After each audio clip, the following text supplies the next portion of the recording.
Всички сме гледали филмът 300, но знаете ли, че битката при Дойран е като българската версия на този филм?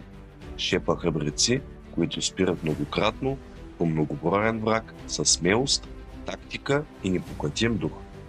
Битката при Дойран, 1917 година. 30 000 българи срещу над 100 000 британци. Газови атаки, артилерия, вълна след вълна от нападения. Но българите не отстъпват и защитават всеки сантиметър земя.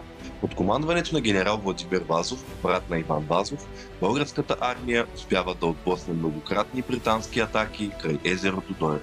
Песента "Велик е нашият войник" се превръща в символ на подвига. Дори шведската метал група Sabaton създава песен, вдъхновена от битката "The Valley of Death". Това доказва, че героизмът на българските войници е признат и уважаван далеч извън границите на страната ни.